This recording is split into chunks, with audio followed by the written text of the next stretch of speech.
Bismillahirrahmanirrahim. Alhamdulillah wa kafa wa salamun ala ibadihi allazina astafa. Wa ba'du. Al-mukarramun, para kiai, para ustadz, wakil khusus yang mukarram Kiai Haji Hasyim Ma'ani dan Kiai Sis Effendi yang sangat kami hormati, sahibul hajah yang berbahagia, hadirin keluarga besar dari Madura yang sangat dimuliakan oleh Allah SWT. Pertama, kita bersyukur kepada Allah SWT. Pagi hari ini kita bersama berkat rahmat dan nikmat Allah bisa rawuh hadir di majelis ini dalam rangka bersama-sama turut memberikan dukungan spiritual yang berupa doa kepada kedua mempelai. Mudah-mudahan kedua mempelai ini selalu bersama dengan barokah Allah SWT. Amin ya rabbal alamin. Para hadirin yang dimuliakan oleh Allah SWT, alhamdulillah temanten yang satu dari Jawa, yang satunya dari Madura. Makanya kalau manten mereka mungkin akan saya campur dengan bahasa Madura yang benar, karena temantennya suaminya adalah dari Madura. Dan saya cuman akan menyambung lesan-lesan mulia dari para ulama-ulama Madura, bahwa orang-orang lambe mereka khusus orang Madura menabi kedua putranya itu nikah, itu pesannya ada 4. Kalau kepingin bahagia pesannya ada 4. Dong menbekan mara nikah dong, mentero jadi orang sebejo bahagia dunia sampai ke akhirat kayak 4 dia dong. Katanya begitu. Apa 4 itu? Yang pertama jetlopah de asal usulah. Ini filosofinya orang Madura, masya Allah. Yang pertama jetlopah de asal usulah. Apa maknanya? Asal usul itu ada 2. Ada asal usul hakiki, ada asal usul nasab. Kalau asal usul hakiki itu bahwa seluruh makhluk khususnya manusia itu diciptakan oleh Allah. Artinya kalau ada bahasa jetlok pakai asal usul, jangan lupa dengan syariat Allah Subhanahu wa taala kalau kepingin selamat. Makanya syariat yang paling harus diikuti dan dilaksanakan di dalam kehidupan Nun Sewu, orang itu sholatnya harus istiqomah. Kemanten itu gengeten. Jadi kemanten mereka sholatnya harus semakin sudah nikah, tanggung jawabnya, konsekuensinya sebagai hamba Allah harus tambah dikuatkan.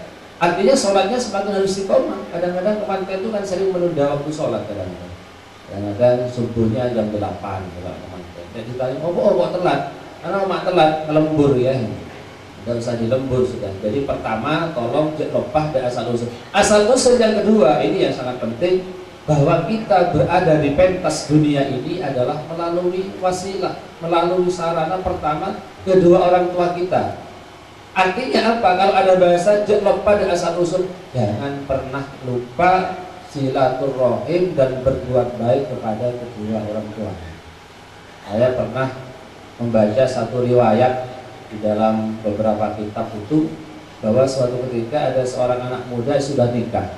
Habis nikah, karena sudah punya kemampuan buat rumah sendiri, cuman kebetulan bapaknya orang nggak punya, sehingga sang bapak ini kalau perlu sesuatu itu masih ngeriwungi, kalau bahasa sekarang ngerewoti sama anaknya. Misalnya beli baju minta sama anaknya, ya beli apa saja minta. Anaknya nggak terima. Ya apa bapak ini, saya sudah punya tanggungan istri, sebentar lagi punya tanggungan anak, kok bapak masih ngeriwungi saya?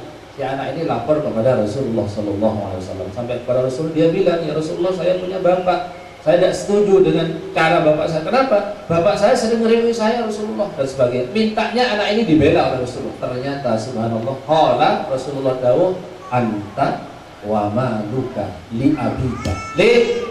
Encong dan segenap hartamu masih milik bapakmu. Jangan mentang-mentang kamu strata sosialmu sudah bagus, status sosialmu sudah indah, status sosialmu sudah mapan di masyarakat, lantas kamu tidak mau berbaik kepada kedua orang tuamu. Nauzubillah min dzalik. Barokah yang akan kita dapatkan kalau kita mampu berbuat baik kepada kedua orang tua dan kepada kedua mertua. Insyaallah. Itu singkat-singkat saja karena waktunya Jumat nih. Jadi pertama, jetlopah dan asal usul. Stop. Saya nomor 2, dia benar yang Madura, lakonah. Kenapa lakukan profesi kita sebagai apa? Ya, pekerjaan kita apa? Kalau kita jadi guru, jadilah guru yang baik. Kalau kita jadi ustadz, jadilah ustadz yang baik. Kalau petani yang baik, dagang yang baik. Jadi apapun kita harus profesi kita harus kita lakukan dengan sebaik-baik. Lakonah lakone. Kalau jadi pegawai negeri misalnya, pegawai negeri yang baik bagaimana? Ya jam 7 sudah ada di kantor, jam 2 baru pulang. Jangan salah, kadang-kadang ada orang itu jam 9 baru berangkat, sampai kantor main sekak, pulang jam 11. Naudzubillah kembali, kurang bagus. Jadi lakonah lakone. Dan ini yang perlu akan saya sampaikan yang paling penting, kenengnah kenengnya. Apa kenengnah ini? Sampai itu posisinya sebagai apa? Kalau jadi suami, jadilah suami beneran. Kalau jadi istri, jadilah istri beneran. Ya apa? Di dalam Al-Quran, Masya Allah diatur dengan begitu indahnya oleh Allah SWT. Ada 2 ayat, yang ayat ini harus dipegangi oleh masing-masing suami dan istri. Ya apa ayatnya bagi istri? Istri harus pegang ini. Ar-rijalu qawwamuna 'alan nisa. Mereka takut dari bini. Jadi istri itu harus menyadari bahwa pimpinan rumah tangga adalah suami. Artinya apa? Kalau perintah suami itu tidak bertentangan dengan negara, tidak bertentangan dengan pemerintah, tidak bertentangan dengan agama, dan apalagi dengan agama, maka si istri wajib untuk mengikuti dan mentaati. Ini penting. Zaman sekarang paling penting posisi istri harus mentaati suami. Loh, suami juga demikian, punya pasangan. Apa ayatnya kalau suami? Wa'ashiruhunna bil ma'ruf. Hendaklah seorang suami itu mempergauli istrinya dengan ma'ruf. Ma'ruf itu maknanya 3. Ada beda telok maknanya. Pertama, kalau ngomong sama istrinya harus dengan omongan yang baik, biqaulin layyin, dengan bahasa yang baik, lemah lembut. Jangan istri dibuat bentak-bentakan. Masuk lakoni bojone bentak kok langsung wedok. Iki betul orang. Yang kedua, kalau memberi belanja harus cukup. Cukup maknanya tidak terlalu boros, tidak terlalu medit. Nek terlalu boros, ngasih terlalu banyak, itu berarti kita ngajarin konsumtif sama istri kita. Kalau terlalu medit, biasanya kalau suami medit itu rezekinya sangat biasanya. Alhamdulillah. Nah, yang penting yang nomor 3 makna ma'ruf adalah kalau kumpul malam hari dengan istrinya harus kumpul sesuai yang disyariatkan oleh agama. Menurut saya mau saya sampaikan karena mungkin kita ini lebih pengalaman. Cara-cara agama itu penting kita lakukan. Kenapa? Karena turunan kita, dzurriyyah kita itu banyak dipengaruhi baik dan tidaknya karena kumpulnya kita.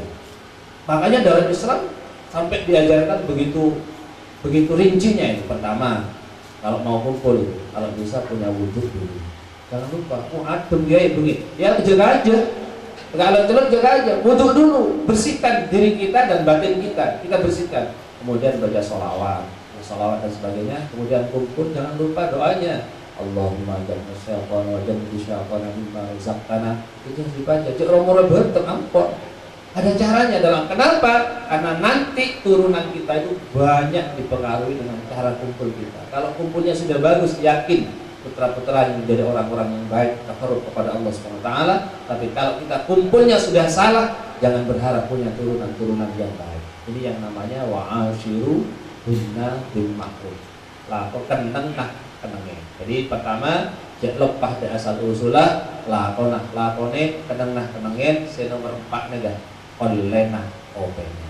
Apa maknanya? Maknanya ada 2. Olena apa? Kalau makna ekonomi, kita bekerja misalnya dalam 1 hari kita dapat 50.000, ya belanja 20.000. Yang 30 kita simpan, kita celengi. Kenapa? Karena suatu ketika mungkin namanya keluarga akan butuh biaya yang besar. Anak mau sekolah, anak mau kawin dan sebagainya. Itu butuh biasa besar dan biasanya kalau sudah nyelengi gampang untuk kita laksanakan. Tapi makna syar'inya ini yang paling penting. Apa? Online openan kita itu sudah beribadah. Kalau beribadah tentu saja Allah memberikan pahala sholatnya, pahala zakatnya, puasanya dan sebagainya. Jangan sampai dirusak lagi, harus diopeni. Kenapa? Karena di dunia ini banyak orang yang merusak pahalanya sendiri. Dan ini disindir di dalam Al-Quran surah An-Nahl. Wala takunu kallati naqadat ghaslaha min ba'di quwwatin angkasa. Ayat ini dulu turun di Makkah. Itu ada perempuan agak gila. Artinya apa? Kerjanya itu menenun benang. Dari benang bola mau dijadikan kain. Dari pagi dia menenun, sore hari mau jadi dirusak lagi. besok menurun lagi, sore hari mau jadi dirusak, nggak jadi apa? Ada orang ibadah, pahalanya sudah ada, pahala sholatnya, pahala zakat, tapi dirusak lagi dengan berbuat maksiat kepada Allah Subhanahu wa Ta'ala. Wis sembayang, wis poso, bahkan wis haji, intogel dilakoni terus. Naudzubillah min dzalik. Inilah cara mencapai sebuah kebahagiaan. Pesannya orang-orang Madura dulu. Pertama, kesimpulannya lepah ke asal usulah, lakonen kenengin, dan yang terakhir onlenah openen. Insya Allah kalau 4 ini kita lakukan, kita akan menjadi orang yang bahagia di dini wa dunya wal akhirah. Kita doakan kita semua, khususnya kedua mempelai, selalu bersama bimbingan taufik hidayah Allah SWT. Amin ya rabbal alamin. Wallahu a'lam bissawab. Assalamualaikum warahmatullahi wabarakatuh. Alhamdulillahirabbil alamin. Allahumma shalli wa sallim wa barik ala sayyidina Muhammadin fil awwalin fil akhirin fi kulli waqtin wa hin. Salatan tunjina biha ya Allah min jami'il ahwali wal afat. Taqdi lana biha jami'al hajat wa tutahhir muslimin tarfa'na biha 'indaka 'ala darajat wa tuballighuna biha sabra min jami'il khairat fil hayati wa ba'da al-mamat innaka ala kulli shay'in qadir. Allahumma ya da'imal fadli 'ala al-bariyah ya basiqal yadaini bil 'atiyah ya sahibal mawahib as-saniyah salli ala sayyidina Muhammadin khairil warasajiyah wa ighfir lana ya da'ul fi saniyah bi rahmatika ya arhamar rahimin. Allahumma ighfir lana wa li walidina warhamhum kama rabbayana shaghira. Allahumma ighfir lana المسلمين ربنا هب لنا من ازواجنا وذرياتنا قرة اعين واجعلنا للمتقين اماما يا الله. اللهم علف بين العروسين كما علفنا بين ادم وحواء وكما علفت بين ابراهيم وساره وكما علفت بين موسى وصفرة وكما علفت بين سيدنا محمد صلى الله عليه وسلم وحد القبر والف بينهما كما علفت بين الدين والماء من وسلم. ربنا هب لنا من ازواجنا وذرياتنا قرة اعين واجعلنا للمتقين اماما. اللهم ارحم امة سيدنا محمد. اللهم اغفر لامة سيدنا محمد. فرج عن امة سيدنا محمد. اللهم اصلح امة سيدنا محمد. اللهم استر امة سيدنا محمد. اللهم اجبر امة سيدنا محمد. اللهم عافي امة سيدنا محمد. اللهم احفظ امة سيدنا محمد. اللهم ارحم امة سيدنا محمد رحمة عامة يا رب العالمين. اللهم اغفر لامة سيدنا محمد مغفرة عامة يا رب العالمين. فرج عن امة سيدنا محمد فرجا عاجلا يا رب العالمين. ربنا آتنا من لدنك رحمة وهيئ لنا من امرنا رشدا. ربنا آتنا في الدنيا حسنة وفي الآخرة حسنة وقنا عذاب النار. ربنا آتنا في الدنيا حسنة وفي الآخرة حسنة وقنا عذاب النار.